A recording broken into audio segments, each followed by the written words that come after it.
समांतर श्रेणी ना। तो समांतर श्रेणी कहते किसको हैं?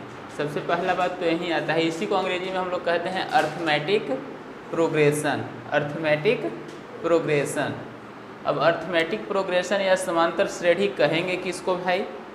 तो जैसा कि नाम से ही स्पष्ट है, अगर थोड़ा सा ढंग से इसको देखो तो यही लिखा हुआ है समांतर श्रेणी ना। समांतर, तो अगर समांतर को हम काट दें तो ऐसे लिख सकते हैं का समजोड़ अंतर, समजोड़ अंतर, समजोड़ अंतर तो हो गया समांतर। और सम को हम लोग क्या कहते हैं? सम मतलब बराबर, सम मतलब बराबर। तो कैसा है भाई? बराबर। बराबर का क्या होना चाहिए? अंतर होना चाहिए। अगर बराबर का अंतर है किस में? श्रेणी में। श्रेणी मतलब सीढ़ी। सीढ़ी देखे हो, घर में सीढ़ी होती है ना, तो सभी कोई श्रेणी अगर देखो तो श्रेणी में क्या होता है, जितना भी हमारे पास इस तरह से श्रेणी बना होता है तो श्रेणी का जो डंडा होता है, सभी डंडा के बीच की दूरी कैसे होते हैं? बराबर होते हैं या नहीं? अगर एक डंडा यहाँ लगा दे, एक डंडा यहाँ लगा दे, एक डंडा यहाँ बीच में, तो एक पैर इतना दूर रखोगे, दूसरा पैर और का माथा पर रख लोगे? नहीं ना। सभी का दूरी ऐसा रखते हैं ताकि हम लोग आराम से उस पर पैर रख सके और ऊपर चढ़ सके। तो सभी डिस्टेंस क्या होते हैं? इक्वल होते हैं, समान होते हैं ना। लेकिन मैथ्स में ये सीढ़ी के क्या काम है? कोई काम नहीं है। तो मैथ का जो सीढ़ी है वो किस तरह का सीढ़ी होना चाहिए? तो अर्थमेटिक होना चाहिए। अर्थमेटिक मतलब आंकिक होना चाहिए। आंकिक मतलब अंक वाला होना चाहिए। तो अंक वाला मतलब सर अभी भी नहीं समझ में आया। तो अगर इस तरह से लिखा है, मान लो कि गिनती लिख देते हैं 1 2 3 4 5, इस तरह से लिख दिए, ठीक है। या किसी का मन है कि ना हम ऐसे ना लिखेंगे सर, 2 4 6 8 10 12 ऐसे लिख दिया। या किसी का मन है सर ना हम ऐसे नहीं लिखेंगे, 1 3 5 7 ऐसे लिख दिए, ठीक है। तो ये अंक लिख रहे हैं हम ना। तो देखो इस अंक के इस तरीका को लिख रहे हैं, जिसको इसको हम लोग कहते हैं पैटर्न। क्या कहते हैं? पैटर्न। तो पैटर्न लिखने का अलग अलग होता है, जो हम लोग रीजनिंग में भी बहुत तरह से पढ़े हैं ना। हो सकता है किसी का मन होगा कि ना हम ऐसे लिखेंगे 1 4 9 16 ऐसे लिख रहा है, तो ये भी एक पैटर्न के तहत लिख रहा है। बोलिए कैसे सर? 1 का स्क्वायर 1, 2 का स्क्वायर 4, 3 का स्क्वायर 9, 4 का स्क्वायर 16, इस तरह से एक पैटर्न बना के लिख रहा है ना। तो किसी न किसी एक तरीका से उस पैटर्न को बनाया जाता है। तो अगर वो पैटर्न में लिखा हुआ है तो इसको हम लोग कहते हैं क्या है? वो श्रेणी है। श्रेणी है मतलब सिस्टम है, सीरीज है ना। तो जो सीरीज है, सीढ़ी है, श्रेणी है, या उसी को हम लोग कहते हैं कि क्या है भाई? कि एक दूसरे का टर्म में लिखा हुआ है ना। तो टर्म अगर कहें या श्रेणी कहें तो शुरू वाले टर्म को देखो, या शुरू वाले को अगर हम देखते हैं तो कितना है इसमें?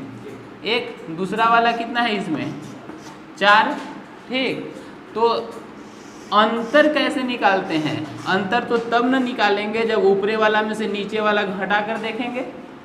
अंतर के मतलब मैथ्स में भी तो घटाव होता है, हाँ। तो हम लोग इसके अंतर को देखेंगे। तो 4 में से अगर 1 घटाएंगे तो कितना आएगा?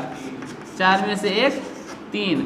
अब यहाँ है 9, 9 में से अगर हम लोग 4 घटाएंगे तो कितना आएगा? 5। अब देखो तो बोल रहे हैं कि हम तो बोल रहे हैं कि समांतर श्रेणी हमको पढ़ना है। कैसा पढ़ना है? समांतर श्रेणी। तो जब हम यहाँ देख रहे हैं कि समान अंतर होना चाहिए, डिफिनेशन से हम लोग यही जान रहे हैं, लेकिन यहाँ जब अंतर निकाले 4 में से 1 तो कितना निकल गया? 3। फिर 9 में से 4 घटाए तो कितना निकल गया? 5। तो 3 और 5 दोनों बराबर है? नहीं है। तो जब बराबर नहीं है तो ये अंतर कैसा है? समान नहीं है। जब अंतर समान नहीं है तो हम लोग उसको समांतर श्रेणी नहीं कह सकते हैं। तो कैसा अंतर होना चाहिए भाई? हमको समान अंतर होना चाहिए। तो जो हम यहाँ लिखे हैं इसमें देखते हैं ना। तो इसमें देखते हैं तो क्या करते हैं भाई? अगला वाला में से पिछला वाला घटा के देखते हैं तो कितना मिला? 1। फिर अगला वाला में से पिछला वाला घटा के देखते हैं तो कितना मिला? 1। फिर अगला वाला में से पिछला वाला घटा के देखते हैं तो कितना मिला? क्या सभी के बीच जो अंतर है समान हो रहा है? अगर ऐसा है, सभी अगर समान आ रहे हैं तो हम लोग कह सकते हैं कि जो हम लोग को दिया हुआ है सीढ़ी, जो हमको दिया हुआ है सिस्टम, वो कैसा है? समान अंतर वाला है। कैसा है? समान अंतर वाला है। यानी हम लोग उसको कह सकते हैं कि वह कैसा है? समांतर श्रेणी है। कैसा है? तो इसको हम लोग कह सकते हैं समांतर श्रेणी। कब कह सकते हैं? जब दो टर्म, दो पदों के बीच का अंतर, अंतर मतलब दूरी, दूरी मतलब डिफरेंस ना, दो पदों के बीच का, यानी दो पद मतलब एगो पद यहाँ, एगो पद यहाँ नहीं, दो लगातार पदों के बीच का अंतर कैसा हो? समान हो। दो लगातार पदों के बीच का अंतर कैसा हो? समान हो। तो उसको क्या कहते हैं? समांतर श्रेणी कहते हैं। बात समझ में आया? कोई पूछेगा कि समांतर श्रेणी किसको कहेंगे, तो कहेंगे कि एक ऐसा श्रेणी, श्रेणी मतलब सिस्टम, जिसमें दो लगातार पदों के अंकों के बीच का अंतर कैसा होना चाहिए? समान होना चाहिए, सम होना चाहिए, बराबर होना चाहिए ना। आई बात समझ में? तो उसको हम लोग समांतर श्रेणी कहते हैं। तो अब हम तुमसे पूछते हैं कि क्या ये जो है से समांतर श्रेणी में है? हम लोग क्या करेंगे? अंतर निकाल के देखेंगे। तो 4 में से 2 कितना? 2, चलिए अच्छी बात। 6 में से 4 कितना? 2, ये भी अच्छी बात। 8 में से 6 कितना? 2, ये भी अच्छी बात है सर। 10 में से 8 कितना आया? 2, सब में 2 आ रहा है। तो क्या ये है अर्थमेटिक? तो हाँ सर, कह सकते हैं कि समांतर श्रेणी है। अब तीसरा वाला देख के देखते हैं। 3 में से 1 घटाए कितना? 2, ठीक। 5 में से 3 घटाए कितना? 2। 7 में से 5 घटाए कितना? ठीक है। अब यहीं पर अगर हम लिख दिए होते क्या चीज़? 6 ना। अब देखना 7, या फिर लिख देते हैं हम यहाँ 8 लिख लेते हैं। अब 8 में से 7 घटाते हैं तो कितना? 1। तो थोड़ा सा एक गलती कर दिए तो क्या हो गया? अब बराबर नहीं है। तो बराबर नहीं है तो उसको हम लोग क्या कह सकते हैं? समांतर श्रेणी। आई बात समझ में? तो ये है हमारे पास समांतर श्रेणी। ठीक। अब समांतर श्रेणी का ये जो शुरू वाला होता है, जो यह समांतर श्रेणी को अंग्रेजी में हम लोग क्या कहते हैं? इसको अर्थमेटिक प्रोग्रेशन। तो अर्थमेटिक का पहला लेटर क्या है? ए, और प्रोग्रेशन का पहला लेटर क्या है? पी।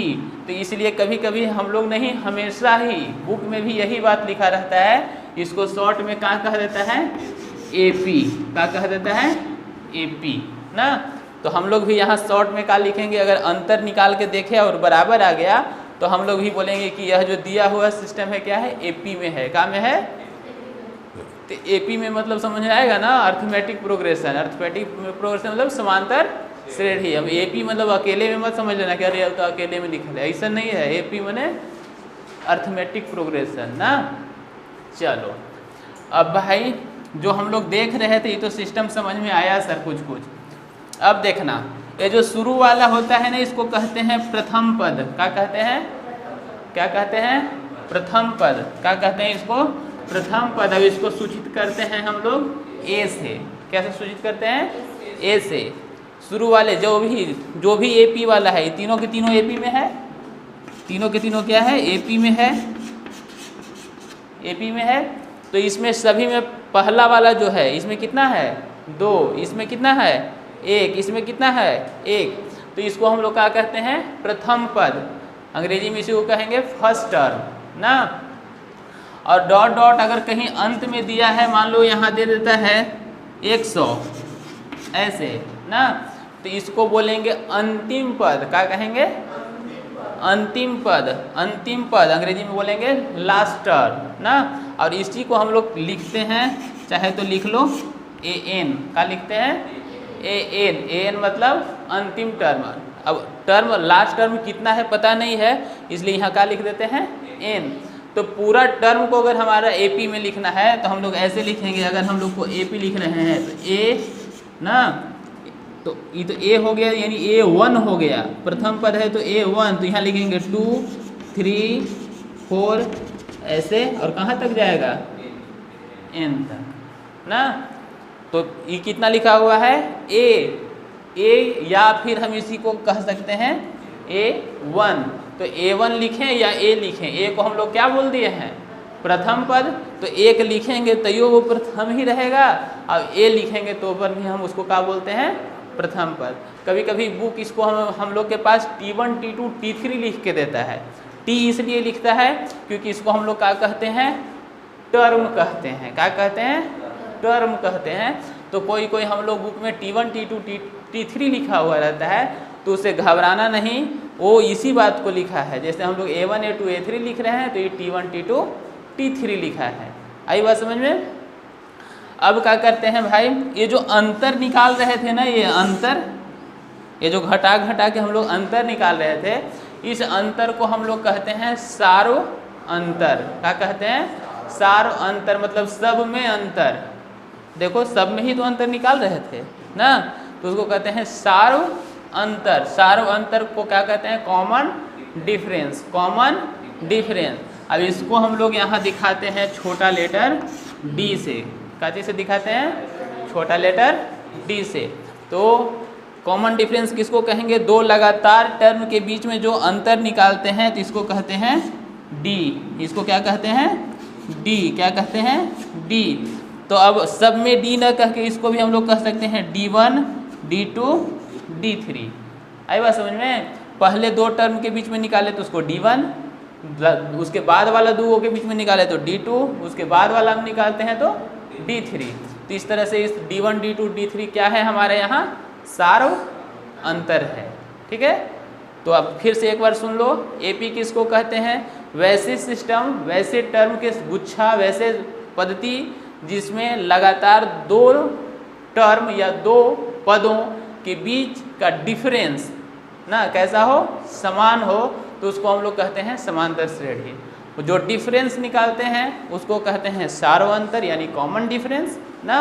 और शुरू के टर्म को हम लोग कहते हैं फर्स्ट टर्म या प्रथम पद, अंतिम वाले को कहते हैं लास्ट टर्म जिसको कि हम लोग एन कहते हैं, प्रथम पद को यहाँ ए कहेंगे हम लोग ना।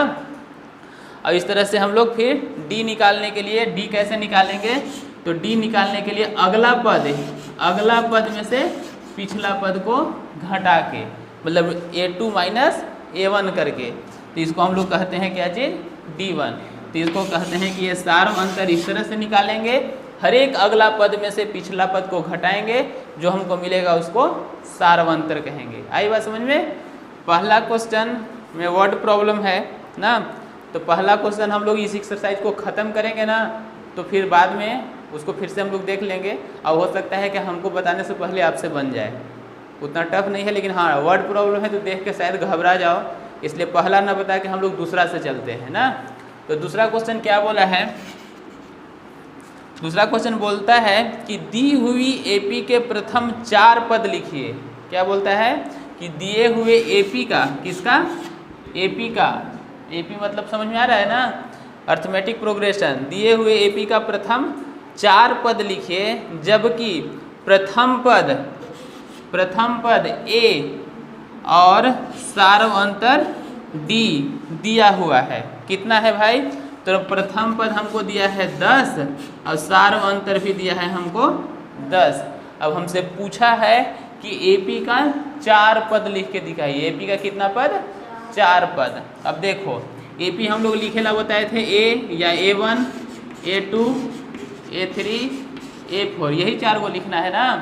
तो प्रथम पद को हम लोग तो ए कहते हैं, ए हमको दिया है कितना, 10। तो एपी का प्रथम पद हमको, एपी का प्रथम पद तो 10 दिया है। अब क्या कर रहे थे भाई, अब हम लोग डी निकाल रहे थे, डी ना। तो डी क्या कर रहे थे, A2 में से A1 को घटा के निकाल रहे थे, यही ना कर रहे थे। तो हमको डी दे दिया है पहले ही से, कितना, 10। A1 भी दे दिया है सर, कितना, 10। A2 हमको पता नहीं है सर, तो क्या करें, माइनस में है इधर ले आते हैं तो प्लस हो जाएगा, तो कितना हो जाएगा, 20। यानी A2 बराबर कितना हो जाएगा, यानी सीधा सीधा हम लोग यह भी कह सकते हैं कि प्रथम पद अगर A है तो दूसरा पद A1 प्लस D होगा, तीसरा पद A2 प्लस D होगा, चौथा पद A3 प्लस D होगा, पांचवा पद A4 प्लस D होगा। इस तरह से बढ़ते चला जाएगा। अगर हम लोग टर्म में D जोड़ते जाएंगे तो हमको अगला पद मिलते चला जाएगा। जैसे कि हम लोग देख रहे हैं यहाँ D में 10 जोड़ दिए तो अगला पद A2 मिल गया कि नहीं, यानी A1 में D जोड़े तो मिल गया। तो हम लोग ऐसे ए को कितना लिख लिए 10, A2 कितना हो जाएगा, सॉरी 20, फिर इसमें फिर 10 जोड़ के देख रहे हैं तो कितना 30, फिर 10 जोड़ दिए तो कितना 40। तो इस तरह से हमारा टर्म बढ़ते चला जाएगा। तो ये क्या है, AP है, और AP के कै पद हम लोग लिख के दिखाए, 4 पद। आई बात समझ में। तो अगर क्वेश्चन हमसे बोल रहे हैं कि A भी दिया है, D भी दिया है, तो 4 टर्म लिखना है, तो इस तरह से हमको 4 टर्म लिखना है। क्या करना है, प्रथम पद को तो लिख देना है, दूसरे पद में A में D को जोड़ते चले जाएंगे। आई बात समझ में। तो उसी तरह का एक और है, बोलता है ये हमसे कि A बराबर सर आपके पास है -2 और D बराबर है आपके पास 0 ना, तब आप AP के 4 टर्म लिख के दिखाइए। हम लिख दिया है यहाँ AP ना। पहला टर्म तो हमको दिया है सर कितना -2 और D दे दिया है हमारे पास कितना 0। अब -2 में 0 जोड़ोगे तो क्या होगा, मान लो तुम्हारे पास 2 रुपया है, हम 0 रुपया दिए तो तुम्हारे पास कै रुपया हो गया, 2 रुपया रह गया ना। तो इसमें फिर -2 जोड़ दिए तो -2, फिर 0 जोड़ दिए तो कितना, फिर 0 दे दिए इसको तो कितना। अरे भाई आप दे भी कहाँ रहे हैं, दे तो रहे हैं 0, कुछ दे ही नहीं रहे हैं तो क्या जुड़ेगा, कुछ जुटेगा। तो यानी हमारा AP का यही पद रहेगा क्या, -2 -2 -2। आई बात समझ में। तो फिर अगर तीसरा तुम लोग देखो तो तीसरा क्या है, A दिया है हमारे पास 4 और D दिया है हमारे पास -3। ठीक है। अब ये बहुत खूबसूरत चीज़ दे दिया है हमको। A तो हम लोग क्या कर रहे थे, AP जो लिख रहे थे सो AP में प्रथम पद को लिख रहे थे। चलिए सर प्रथम पद को लिख दिए। अब क्या करना था, D को जोड़ देना था, यही नहीं कर रहे थे। तो हम लोग क्या कर रहे हैं सर, दूसरा टर्म 4 में जोड़ रहे हैं किसको, D को। और D है कितना, D है कितना -3। देखो -3 को जोड़ रहे हैं ना, तो -3 जोड़ेंगे तो कितना आएगा सर, तो 4 ±, ठीक। 4 में से 3 का हो जाएगा, घट जाएगा, तो कितना मिलेगा हमको 1। यानी हमारे पास AP का दूसरा टर्म कितना मिला, 1 मिला। आई बात समझ में। अब फिर तीसरा टर्म निकालना है तो क्या करेंगे, 1 में फिर D जोड़ देंगे, यानी कि D को फिर जोड़ दिए तो 1 -3। अब कितना, 3 में से 1 घटेगा कितना, -2। हमारे पास यहाँ का आ जाएगा -2। फिर अगला टर्म लिखना है तो -2 में फिर जोड़ेंगे कितना, -3। तो -2 -3 तो -2 -3 कितना, -5। तो हमारे पास यहाँ हो जाएगा -5। 1 2 3 4 को लिख दिए, इस तरह से लगा दिए। आ गई बात समझ में। दिक्कत है, हम क्या बोले कि AP लिखने के लिए सीधा सीधा एक बात याद रखना है, A को शुरू में A लिख दिए और उसमें D को जोड़ते चल जाएंगे। 1 में 1/2 जोड़ेंगे, 1 में -1 में -1 जोड़ रहे हैं, तो प्लस माइनस क्या होता है, घटता है, यही ना बताए हैं।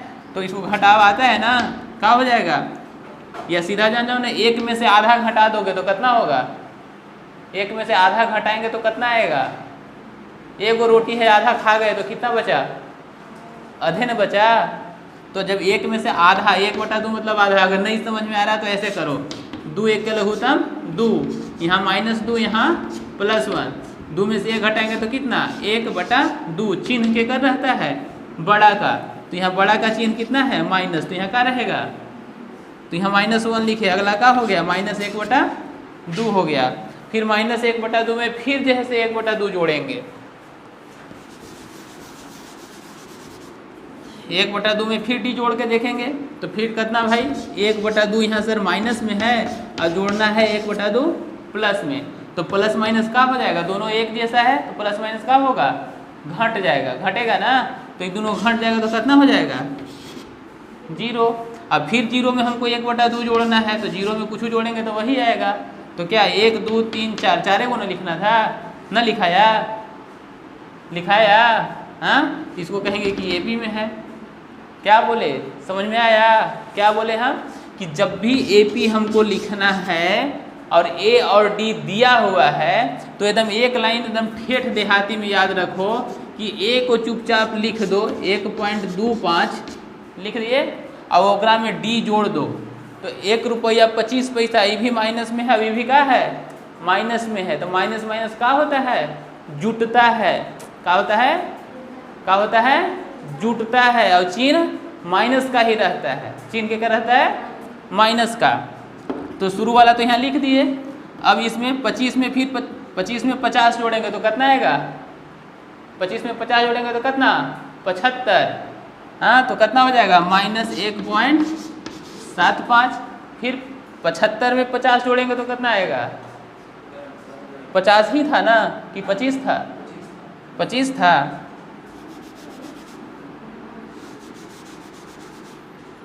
यहाँ डी दिया था 0.25 है माइनस में ही ना 25। तो एक बार तो ये लिख दिए फिर डी जोड़ दिए इसमें तो कितना हो जाएगा माइनस का 1.25 और 25 कितना 50। फिर उसमें जोड़ेंगे तो -1.50 और 25 कितना 75। फिर उसमें जोड़ेंगे तो कितना हो जाएगा 75 और 25 200। तो 200 इन दशमलव से पहले आ जाएगा यानी कि 2 होगा। चलो तीसरा क्वेश्चन हमसे बोला है कि आपको हम एपी दे दिए हैं, अब ये एपी नहीं निकालना है, एपी हमको दे दिया है और हमसे बोला है कि आपको 2 चीज़ बताना है। क्या आप ए बता दीजिए सर और बी बता दीजिए, ठीक है। ए के लिए क्या कहे थे, ए के लिए हम बोले थे कि शुरू वाला को हम लोग ए बोलते हैं, शुरू वाला को क्या बोलते हैं ए बोलते हैं। तो ए तो हमको मिल गया कितना, इसके लिए कितना है 3। मुंह में मत बोल कीजिए तो कड़ाक से मारेंगे लान के। ए कितना मिल गया हमको 3। अब हमको क्या चाहिए डी चाहिए। डी के लिए क्या बोले थे लगातार के टर्म में से घटाते हैं आगे वाला में से। तो आगे वाला इसका कौन है कितना है कस के बोल कीजिए, बोल रहे हैं ना बार बार कितना है 1। तो 1 लिख दिए, उसमें से क्या करना है पीछे वाला घटा देना है। पीछे कितना है 3, 1 में से 3 को हम लोग को क्या कर देना है घटा देना है। तो 1 में से 3 घटाएंगे तो कितना आएगा 2 ना, 1 में से 3 घटाएंगे तो कितना आएगा 2। और चिन्ह क्या कर रहता है बड़ा का, तो 3 के सामने चिन्ह का चीज है तो क्या हो जाएगा -2। तो ए हमारे पास मिल गया 3 और डी मिल गया कितना -2। पहला का आंसर। दिक्कत है नहीं ना, ये न है। हाँ निकी तुम्हारा भी -4 आया सका इसमें, दूसरा में -4। हाँ तो तुमको भी लग रहा है कि चाहिए एक आध भी। हाँ ए कितना इसमें -5 और डी निकालना है। तो डी में क्या करते हैं अगला में से पिछला को घटाते हैं। अच्छा -6 तुरंत अगला में से पिछला को क्या करते हैं घटाते हैं। क्या करते हैं घटाते हैं, यही ना करते हैं। तो क्या हुआ भाई तो देखें कि यहाँ -1 अभी दोनों माइनस माइनस का हो जाएगा। अब 5 में से 1 घटाएंगे तो कितना 4 और चिन्ह होता है बड़ा का तो कितना होगा +4। कितना होगा +4। उसी तरह से इसमें आए तीसरा में ए कितना शुरू वाला 1/3 और डी कितना होगा तो एकरा में से घटाएंगे 5/3 में से। तो 3 है लघुत्तम तो बेचारा 3 हो जाएगा। 5 में से 1 घटा देंगे तो कितना 4/3। फिर चौथा में क्या हो जाएगा ए भाई ए हो जाएगा 0.6 और डी निकालेंगे तो डी के लिए भाई अगला में से घटाते हैं यानी 1.7 में से घटा देना है हमको कितना 0.6। तो इधर तो 0 में से 1 नहीं घटा जाएगा तो आदम साफ लिख लेते हैं। अगर नहीं घटाने आ रहा है तो कोई दिक्कत नहीं है, उसको हम स्पष्ट ऐसे लिख के तो घटाएंगे। 7 में से 1 गया तो 7 में से 6 गया तो 1 में से 0 गया तो 1 कितना 1.1। तो डी हमारा कितना मिल जाएगा 1.1।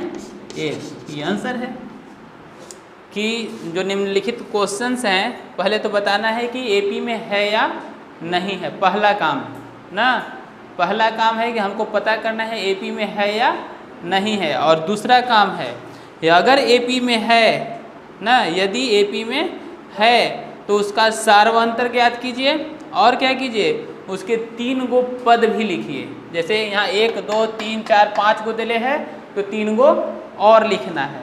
आई बात समझ में? तो आराम से पहले देख लो कि कैसे बनाया जाता है, उसके बाद कोशिश करना खुद से बनाने का ना। पहला काम क्या है हमारा भाई? पहला काम तो है कि सर एपी है या नहीं है, ये बात है। तो एपी जानने के लिए हम लोग क्या करते हैं? पहले डी निकालते हैं। डी कैसे निकालते हैं सर?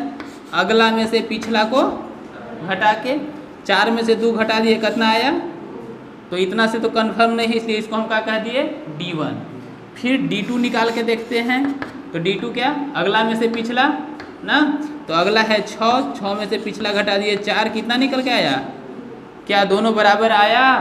तो हम लोग बोलेंगे कि चूंकि D1 जो है सर वो D2 के क्या है? बराबर है। अच्छा सॉरी, 2 4 8 दे दिया है नहीं, क्वेश्चन में 6 दिया ही नहीं है। चलिए अच्छी बात है।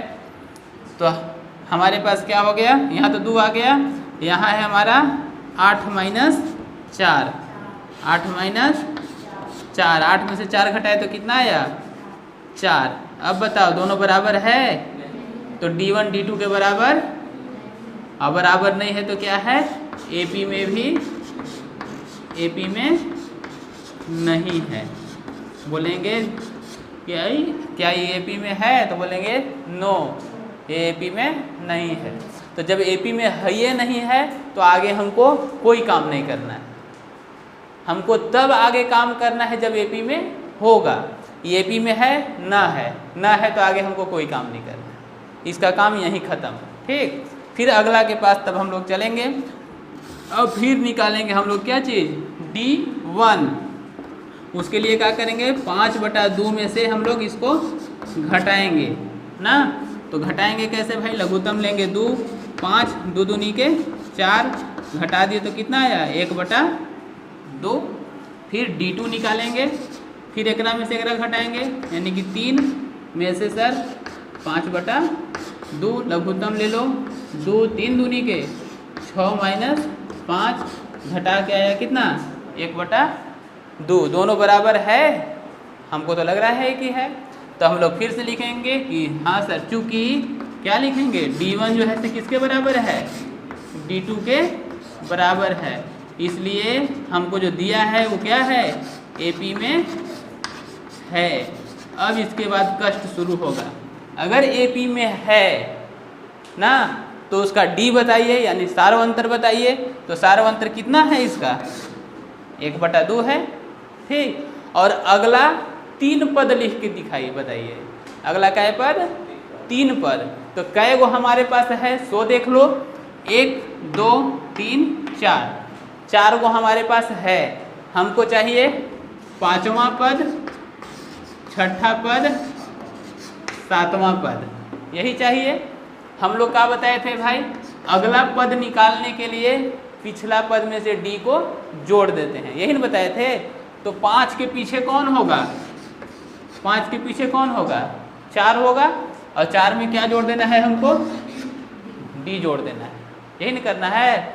तो अगर 4, तो 4 कितना है सर? ये चौथा पद कितना है एकरा में?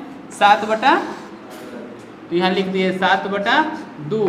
अब एकरा में जोड़ देना है D कितना निकलल है? 1/2। तो 7 आए कितना? 8/2, काट दिए तो कितना? 4। ठीक है। वैसे ही A6, तो A6 कैसे निकालेंगे भाई? तो A5 में D जोड़ देंगे, यही नहीं करेंगे। A5 कितना निकाले हैं हम लोग सर? 4, और D कितना है? 1/2। तो 4 दूनी के 8, अब 1 कितना हो जाएगा? 9/2, यानी हमारे पास A6 मिल गया। अब A7 निकालने के लिए क्या करेंगे सर? A7 निकालने के लिए करेंगे सर, A7 निकालने के लिए A6 में क्या करेंगे? D को जोड़ देंगे। A6 हमारे पास कितना है सर? 9/2। D कितना है? 1/2। तो 9 और 1 10/2, काट दिए, कितना मिल गया? 5। तो इस तरह से हमारे पास 3 गो टर्म, 1 2 3 गो टर्म मिला। तो हाँ सर, एपी में है तो एपी में पहले यहाँ है तक बताएंगे और उसके बाद का 3 गो 5, 6 और 7 निकाल कर बताएंगे। समझ में आया या नहीं? सच में ना?